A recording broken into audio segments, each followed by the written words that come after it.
Welcome to Conversations That Grow. If you've been listening to Push to Be More, you'll notice things look a little bit different here today. And that's because we've rebranded to Conversations That Grow, a podcast where we explore how meaningful conversations open doors, create opportunities, and drive business success.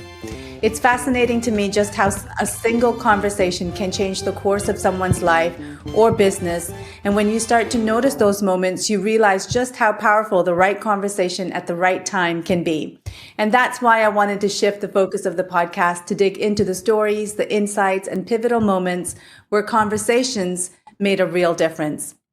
And today's guest knows all about that.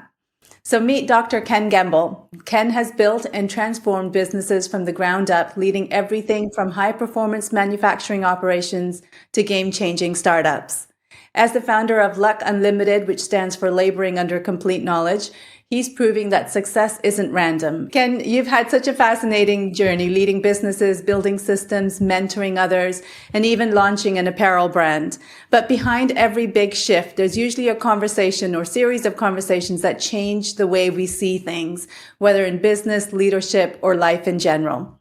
So let's start there. What's a conversation you've had that fundamentally changed the way you think about business, leadership, or even life? When I was an intern, when I started my very first job, I worked at a company called American Axle Manufacturing, and we had a very engaged and dynamic CEO that was very pivotal between him and his sons.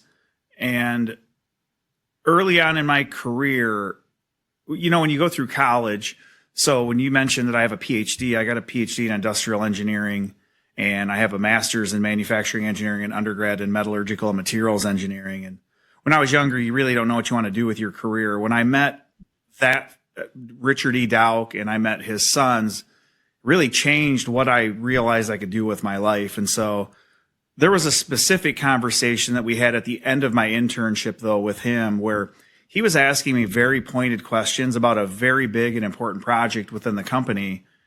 And during the conversation, I was delivering him some bad news that I could tell he did not realize was going on.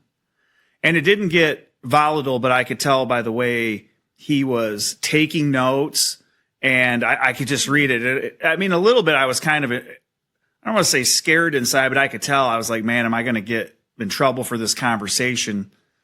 Because I don't know what he really knows, but then I'm also like, he might already know, and I'm verifying what he knows. So my thing was always tell the truth. So when he was asking me these questions, I was telling him about grades of materials that wouldn't meet the requirement and the welding operation that I was dealing with and what was causing the failures. But the cool thing that came out of it was when he went in and did the forensics on it, I was correct, and he listened to me. But I remember connecting it and thinking, I remember working thinking, man, all this engineering stuff I'm doing, it's actually applicable. Like when you're in it and you haven't worked yet, you're kind of like, oh, this is a waste of time. Like this physics, this thermodynamics, this statics class, all this materials, crystalline structures, you're learning this. What we're really learning to do is set up a problem. But I remember with him, like I was helping him address a big problem, and he trusted me. But meeting him and his sons made me realize that learning was pretty cool. Like then it kind of connected it that this stuff is applicable. Like I really was just trying to make enough money to buy a pickup truck and a dirt bike. So I didn't have the loftiest goals when I was starting my career. But that meeting him really changed my life, and the conversation we had at the end of my first internship really changed how I thought I could develop my own career, but also how I could add value to a business. So a little bit of a long story there, but it really was a critical one, and I reflect back on it continuously. That's fantastic. Thank you so much for sharing that. I love how you said that learning was pretty cool. I really like that phrase. When you're young, you think the smart kids are nerds. Yeah. And you don't understand that all the stuff that if you learn the right things, especially for you, because everybody likes different things, you can add tremendous value to something. And you don't but that's what I learned. I mean, and I still talk to Rick frequently, Rick Dowk, his son. I mean, he's CEO of a company called Workhorse, but he was CEO of Delphi, and they were based out of the UK. for a bit, and he led like the merger with Borg Warner, but he was a West Point grad, MIT grad, captain of the football team at West Point, an engineer, just a really cool guy. And I just never seen somebody like that. His other son, Dick's other son, David, is a very intelligent sales marketing guy who is still he's the CEO of American Axle now, but they were both guys that kind of made learning these things cool. And actually, I kind of wish I would have got into the marketing side earlier that David was in, because it reaches so many things. Like you can do automotive stuff, business to business. You can do sports and athletic stuff, which I like a lot. So that's pretty cool. But yeah, it was a very pivotal time in my life, and it really influenced me. I mean, that was over 27 years ago that I had that conversation, and I can still remember being in the room. I can remember meeting his sons. I can remember them giving me guidance, So yeah, it was really cool though. That sounds very cool. So tell me how he took the bad news you were delivering. He realized that this project we were working on had some major milestones that needed to be overcome if we were going to be successful. Ultimately, it drove him to lead the company where he changed course to it, because we were doing a very advanced manufacturing process and welding technique that wasn't readily done in high volume manufacturing. And it made them draw the strings back on it. But it really came from me as an intern. I was telling them, like, hey, I'm doing the weld analysis on every single one of these. And here's what I see. And here's the risk. And you can fix it with this. But this costs you a lot more money to change the material grade. And we still were successful. We just did a lot more traditional things in that business segment that we were working in. But yeah, it did. It changed the course of what we would have done as a business, and maybe saved us, potentially saved us an issue with a customer, our main customer, that could have been a little bit of a black eye for the company and maybe even jeopardize some business. So it's tough to look back because we went a different way. We did the traditional things we did, but it was cool that, literally as like a 21, 22-year-old engineer that wasn't even graduated yet, that he literally took everything I said serious and then investigated it and then made a decision based on what he found based off my discussion. Yeah. I mean, he sounds like he had some great leadership qualities. He did. Very, very, very aggressive, but in a good way. Also, in a way, he could see more in you than you've seen in yourself. And he would try to draw that out of everybody. That's fantastic. And also sounds from what you're saying, you didn't just lay out all the problems, you also offered solutions to him as to what you thought was going on, what you think could be done about it. Yes. So I think that's quite valuable as well, isn't it? Yes. Well, my dad told me early, don't bring me problems, bring me solutions. So my dad is another one of my influential guys, but he was like he was an automotive guy that I wish I would have listened to earlier. When it's your dad, and I have daughters now and they're fantastic, but there's always this element of, because it's my dad, I would rather they'll take advice from someone they don't know as well than they will from maybe a parent. So kids, listen to your parents. We want the best for you. Yeah. Tell me what Richard said to you that hit so hard in that conversation. Well, there were a couple other times when I went. One time I went to him and I was really frustrated about something going on. And he was like, I don't want you to be frustrated. I want you to be focused. I was just, it just sets you back a little bit, because he's like essentially being emotional doesn't do anything to solve the problem. And another thing that he would say is, I'm okay with mistakes. I'm not okay with mediocrity. He's like, I want us to be the absolute best. And that takes a relentless pursuit. So, those are a couple, like the paradigm of the company was all built on that type of cultural element, where it was, if you look at any team that wins a lot, and I'm going to say it, they're wired to kick ass. Like, you're wired to go in and dominate. You're wired to be relentless. You're trying to embarrass the other team. It was that environment but the business world is that dynamic where if you don't take advantage of the opportunity and you leave things on the table, you run the risk of bankrupting your own company or missing an opportunity because things were going good. They could have been going great and someone else seizes it. And then you're put in a vulnerable position. And so I always created this mindset of like a winning team, like an Alabama Crimson Tide or the 2023 Michigan Wolverines or the Patriots, like of just wanting to be excellent and wanting to do as much as I could do to have value in the company. Yeah. I can see that from how you described him before, like how he sees something in you before you see it in yourself. And if he's pushing you to be excellent and to, push yourself rather than be mediocre at what you do, I can see how that would bring out the best in you. You learn from it, though, that while there were times when the mentoring felt like tormentoring, it's that thing, like being great is not easy. And I think it's something that we look at excellence and we want that, but we're not always interested in doing all the work that's behind it that gets you there. Like we complain about things we didn't earn for work we didn't do. And that was a big place where I just learned that you can add a lot of value. And so I've never been a guy that's like, I want raises, I want a title. And there were even numerous times in my career where I would say, give me the opportunity. I don't want money. If I do what I say we can do, you can adjust my title and my compensation. Give me the opportunity. I just want to show you that I can add more value. And so that's always been my proposition. Even as a consultant, my goal is for you to see things that you're missing, because we went through some brutal recessions in the United States here. And I know during that time, we refinanced, because I was still in America, we refinanced the company to have the cash flow to weather our two main customers being bankrupt. And I know during that time, there were still opportunities that other executives had seen in the company that wish they'd been more aggressive going after. But it's too late. You've missed the opportunity, you left the money on the table. That's where it gets risky. So, while a lot of times it's easy to look and go, oh, things are going really well, or we got wind in our sails.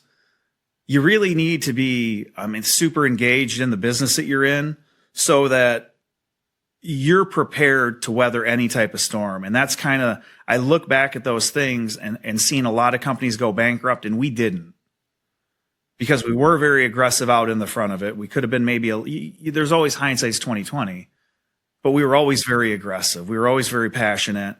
And those were the things that made us weather a storm that a lot of companies didn't. We didn't go bankrupt.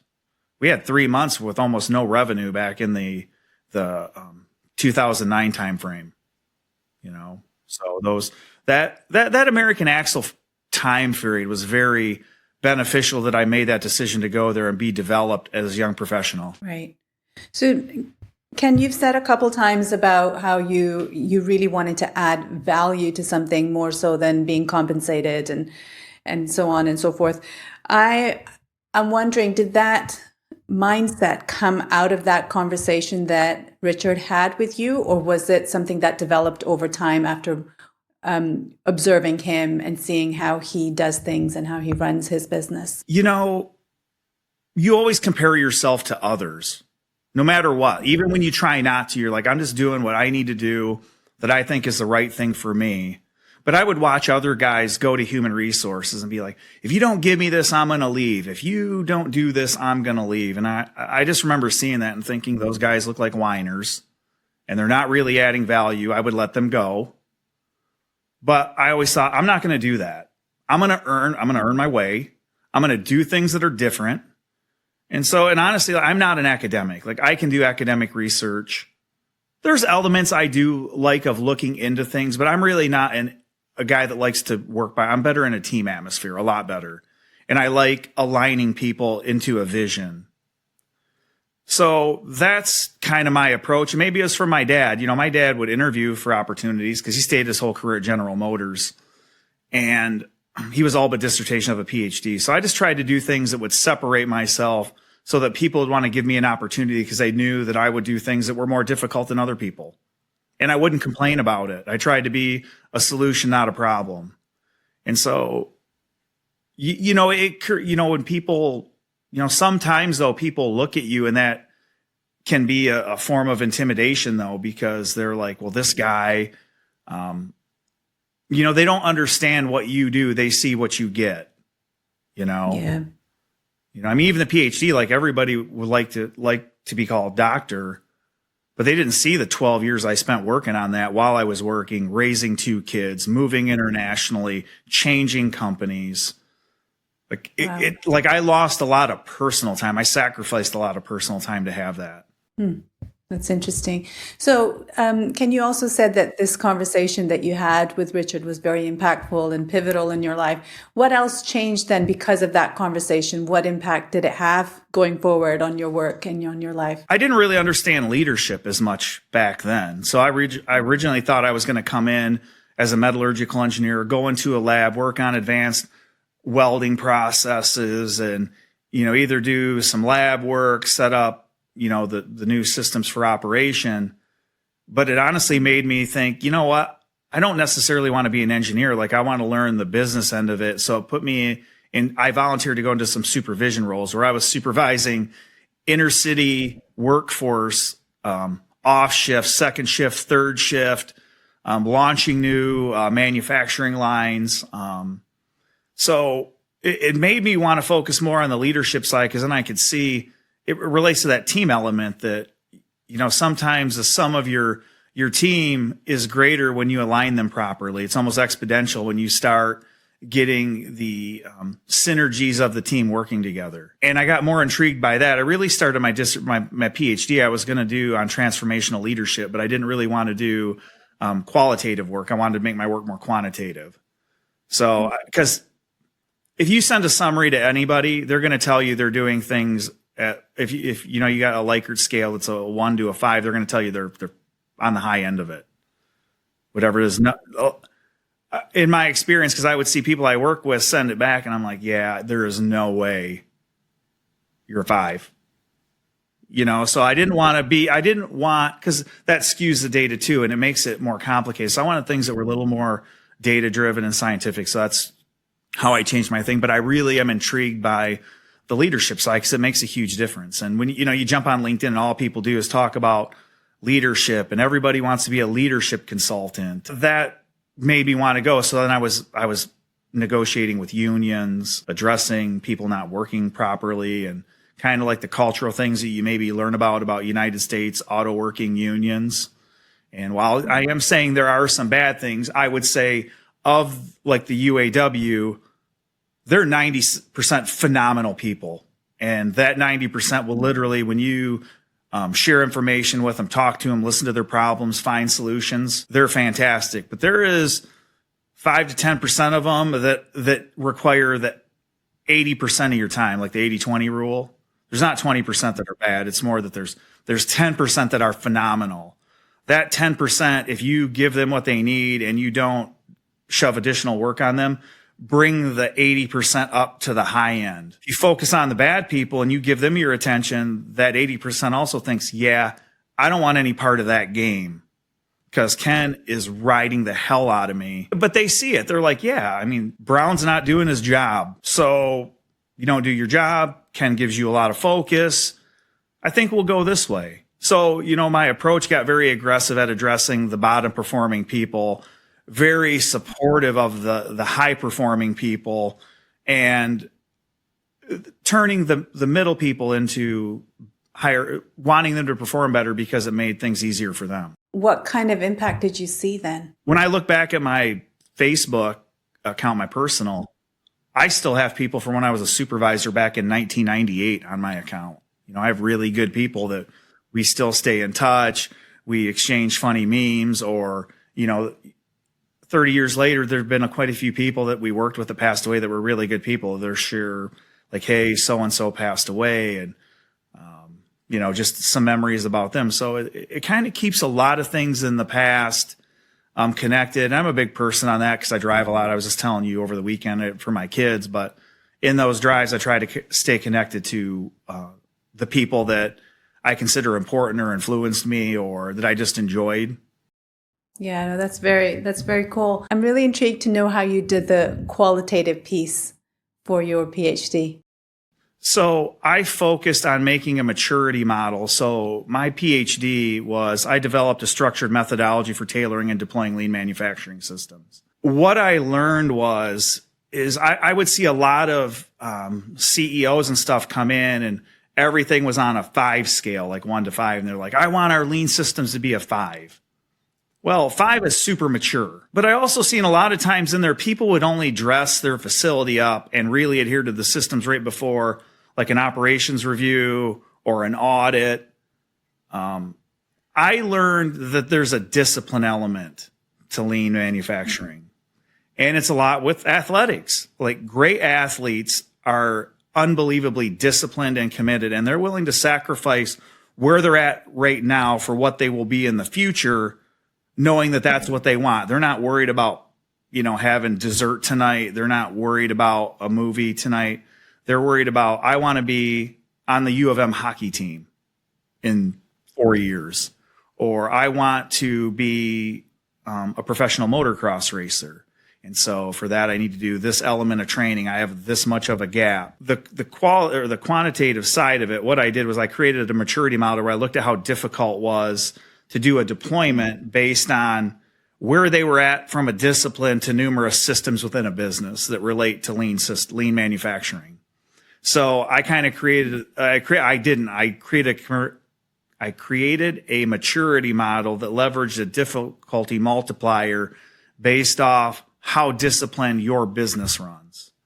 That helps me forecast how heavy of a lift your company will have to put these unbelievably disciplined systems in place. And that's why most companies in the US struggle, because that's mostly where Mexico, we did pretty good. But a lot of the US companies that I see, they don't hold their people accountable to the systems. And that's when people say it doesn't work. It's more that we don't follow the system. We don't really do what we say we're do. We do about 80% of it, but that 20% has a massive impact on it. And so I can essentially forecast the amount of hours it's going to take you to put it in, which also allows you to help your team practice or predict the amount of time and schedule the workload out. Because the other thing is, the systems, while they're simple, you're changing something that may have been done for 30 or 40 years in a business, or it's been built over that. You're basically over 3 to 10 meetings scheduling, this is how we're going to change this system to run on customer demand, not building up banks of inventory that we ship out and holding a ton of cash on the floor. So that's how I made it more quantitative. I find that really fascinating. So did it weed out certain people then that you would take on for the job? What it allows me to do is tell them we really got to slow the process down, or you need to engage them differently and set different standards that we're going to work to, because it's so vastly different. And that's what I try to help them with, is to see that, because a lot of times the people that are telling them they want this outcome, they don't understand the details of the system. So they come into a meeting, say, this is my expectation. Then they expect to come back in a month and see this thing done. And you can get it done, but it's a lot of lifting. Doing that with the current workload levels that people have to do. That's the other thing. You're not solely just changing this infrastructure that you use. You're running your current business and designing a new system. And so a lot of times you're building in, running things in parallel to validate that it works in the way you think before you fully turn it on. You're using it, but you're not using it. You're using your current system. You're saying, if we do things the way this is how it would look in the system, to make sure. So what you don't want to do is put something in that has a detrimental effect to your business. So when we go to put it in, we want it to work. And that's what we do, is we plan it out. We spend a lot more time planning than we do putting it in. If we plan it properly, the implementation becomes very simple. Yeah, that's very cool. Ken, listening to you speak, I can see how that conversation with Richard had a knock-on effect for everything that's come later as well for you in business, and how you mentor even, and how you build the team around you. That's really fascinating to see how that one conversation has had that knock-on effect.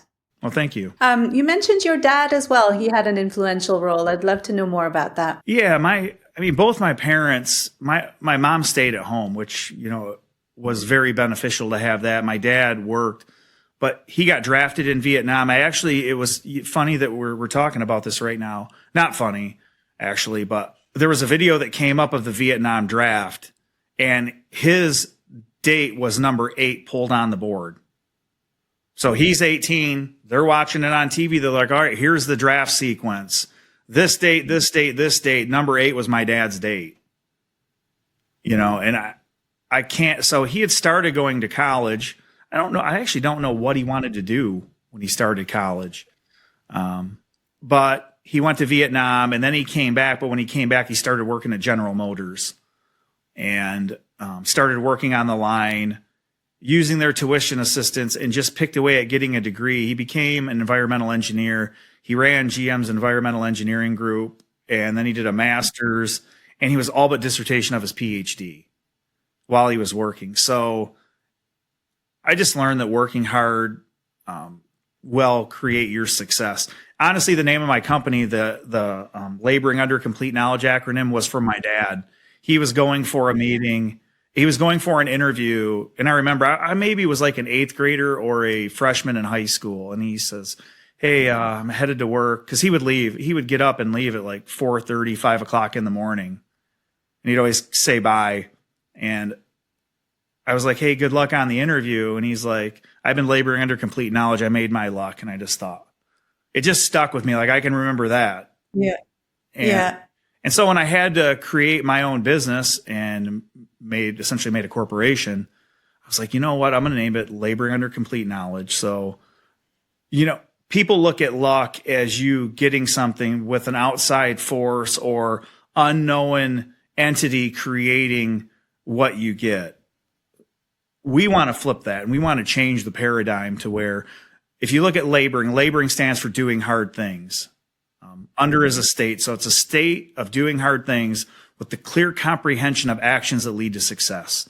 That's our definition of luck. And it started out in the consulting. And I had the opportunity to work with some really cool companies like UGN. They make carpet for Nissan, Toyota, Chrysler,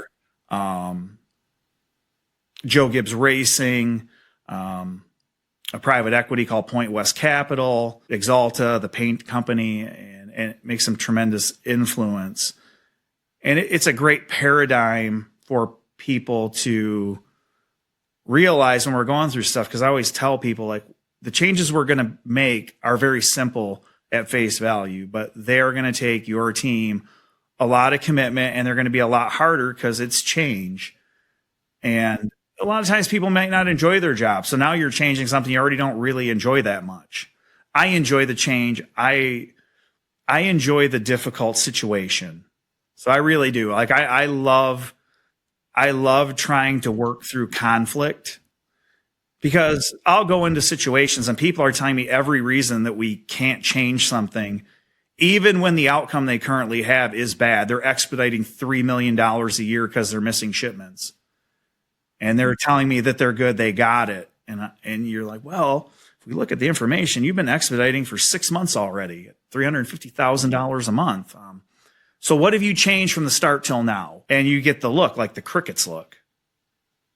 I was like, what? Give me the 5 things you've done over the past 6 months that are changing this. So we should start seeing it this month. I'm just trying to understand where we're at, because I don't know if we're at the beginning, the middle, and I just want to understand. I want to see how the changes you've made have influenced, because right now it looks consistent that we're missing it. And they do. They look at when they bring someone in from the outside, how can someone that doesn't know our business find a solution? And the reason is because I don't create the solution. I help you create the solution. I listen to what you tell me the actual problems are. I listen to the management people. I go talk to the people on the floor, because they're the people that are dealing with trying to execute the plan. It's like the infantrymen of Army.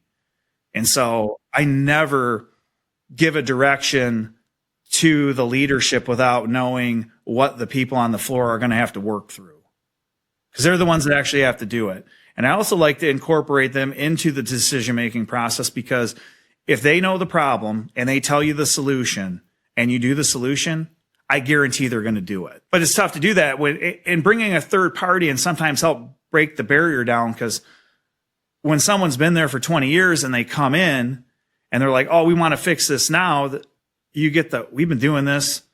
I mean, I had one lady, she's like, Ken, I've been here for 30 years telling someone we got to do this. She's like, I can't believe we got it done in a week. I was like, well, I said, a lot of it's how you, when you take this and you put it out to the team, and that's where the lean system stuff comes in, because a lot of times people do stuff and they don't write it down. They don't make a visual out of it as like a reminder. And so I do a lot. There's a lot of techniques that I've seen through 27 years that help put it right in front of you, and it communicates it to everybody.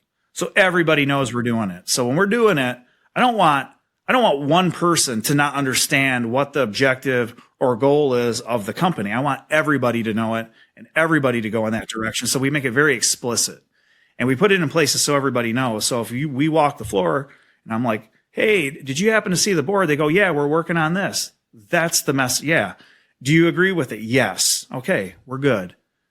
Or, look, this could go wrong. And so you write that thing down. You're like, all right, we're going to look at it. We're going to go to here. And if we still got it, I got your note and I appreciate that.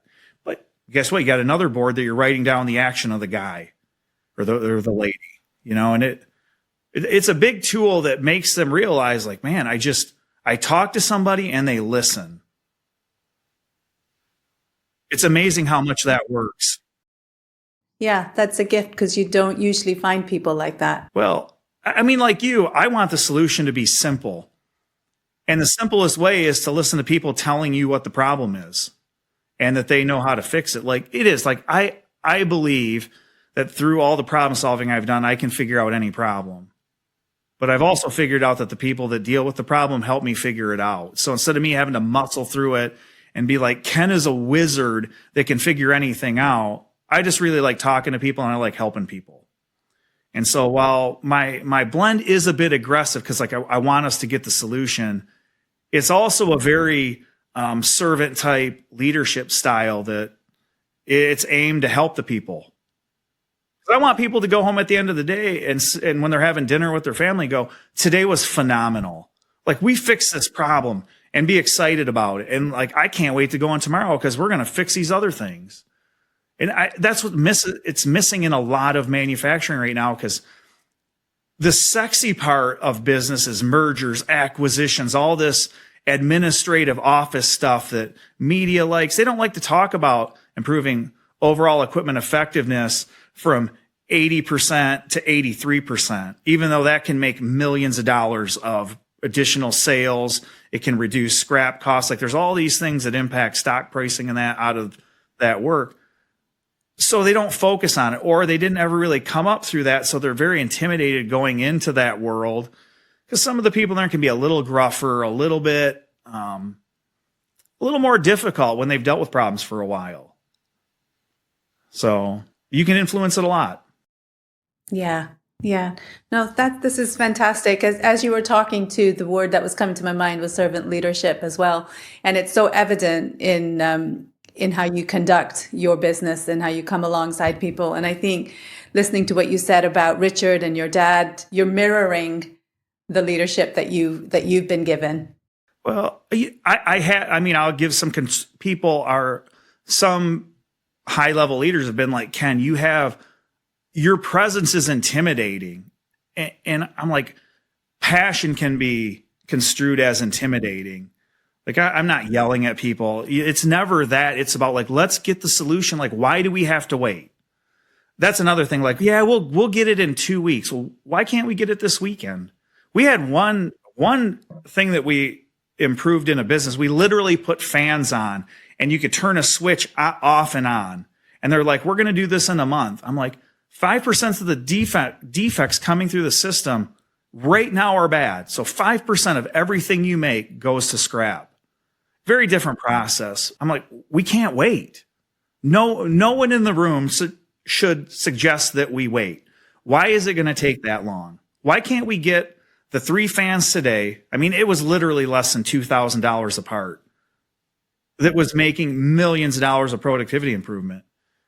And it was just, I'm like, guys, can we get it done today? Can we get it done in 12? Like, we have maintenance around the clock.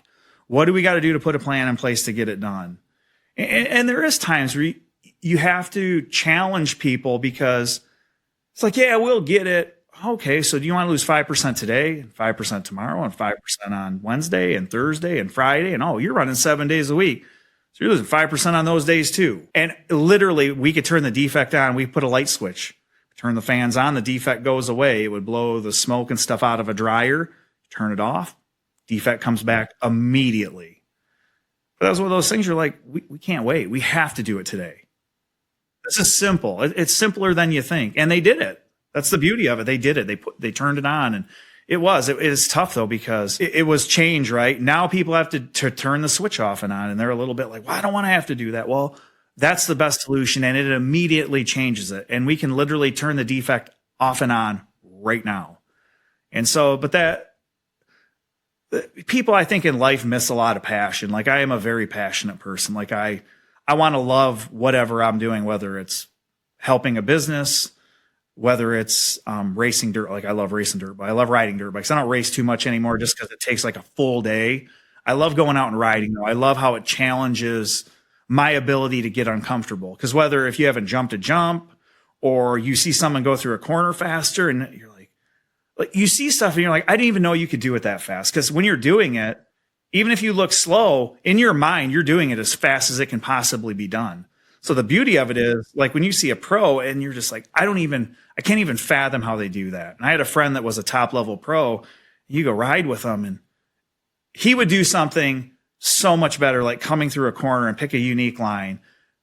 You would increase how you went through the corner, but still, like, his skill level is so high. But watching that, being able to learn, and there is a fear factor in some of that, because there's injuries and things like that. So it makes me, when I go into a business, go, look, we're looking at how we can make the most product in an 8-hour shift or a 24-hour day, use people better, reduce defects, change behavior.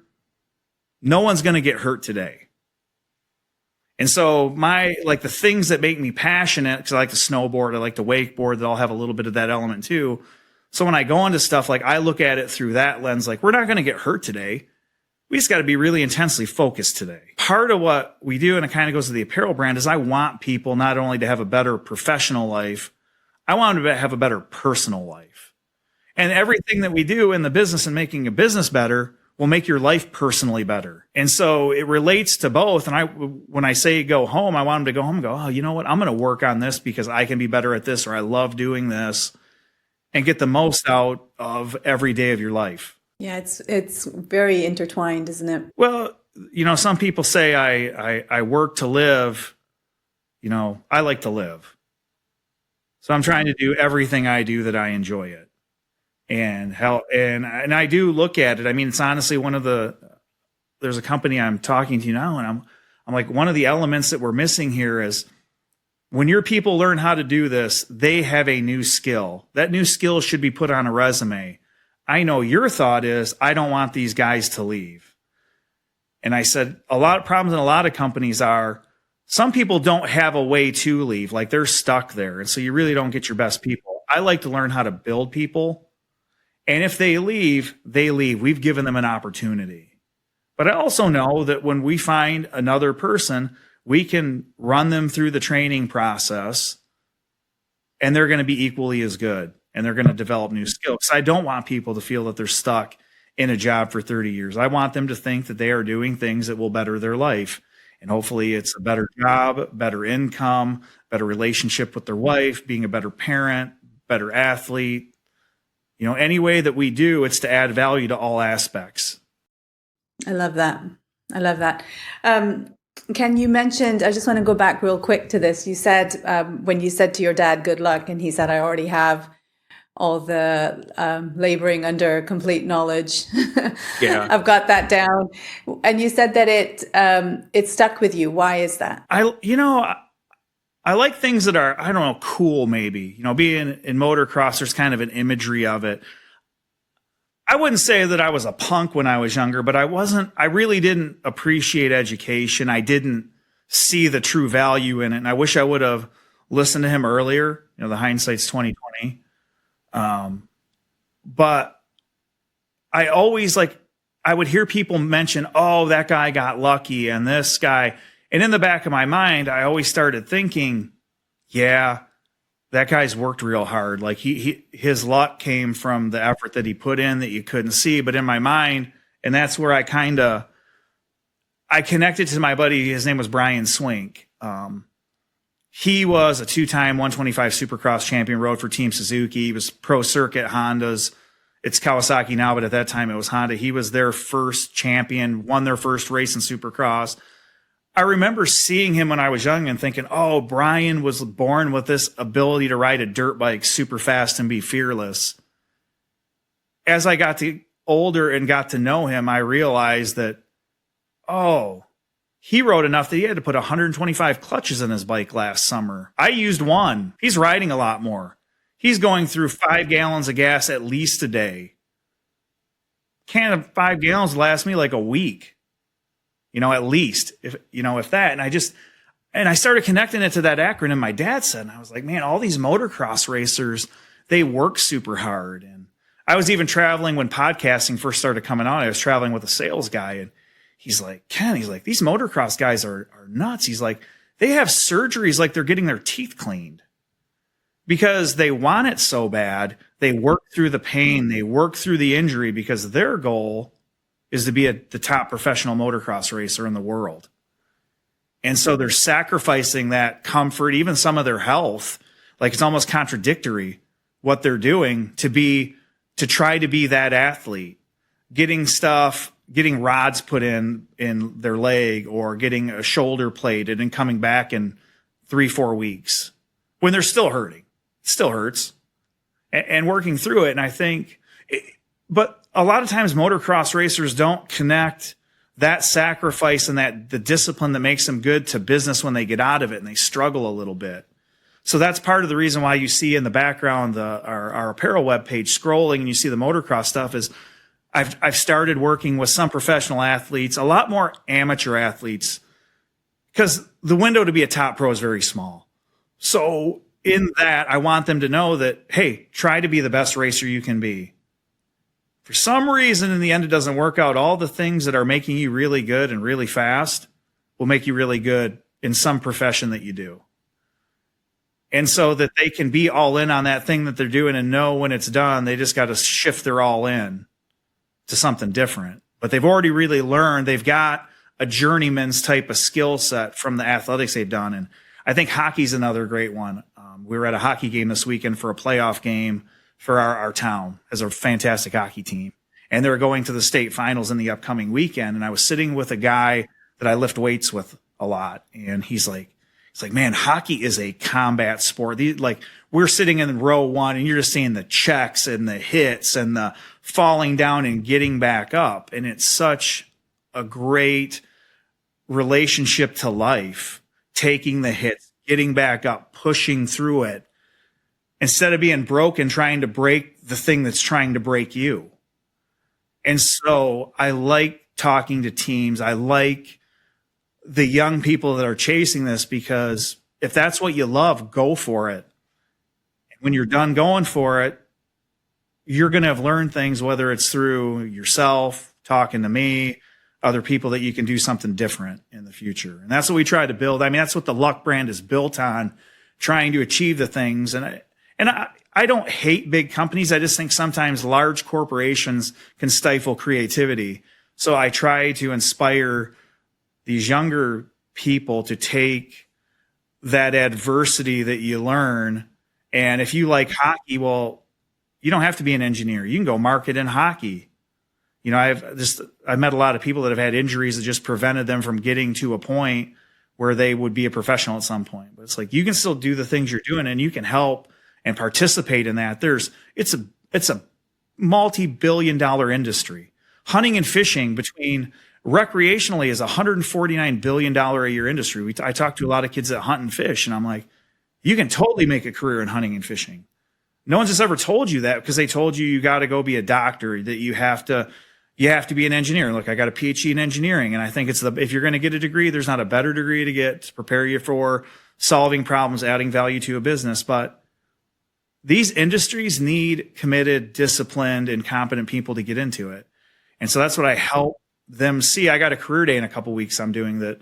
I fully intend to talk to this, because what I want kids to do is to be all in and be passionate and learn this now. So when you get into what you want to do, you learn how to execute a plan and follow through on the details and be successful. I mean, even my own business, I'm working through that. Like, it's not seamless. Like, I'm not I haven't hit Elon Musk status yet. It's really tough, but I love it. I enjoy what I'm doing. But the beauty of what he did is he shows you can do it. You look at Jeff Bezos. Yeah, is he a billionaire? He did. But you know what? At one time, he was doing it in his garage. And now he is who he is. And he made a bunch of great decisions. And so I just think, and there's people you don't know that do that. You know, the town I'm in, there's a bunch of great businesses and entrepreneurs in here that have businesses that are either in the tens to 50 million or hundreds of $1,000,000 a year in revenue business that you don't even know. And so that's kind of the beauty of life. Yeah, it is. It really is. It's fascinating what you're doing. I love it. Ken, for leaders or entrepreneurs listening, what's the key takeaway from your experiences? I think in society in general, there's a lack of passion. Like we're just content.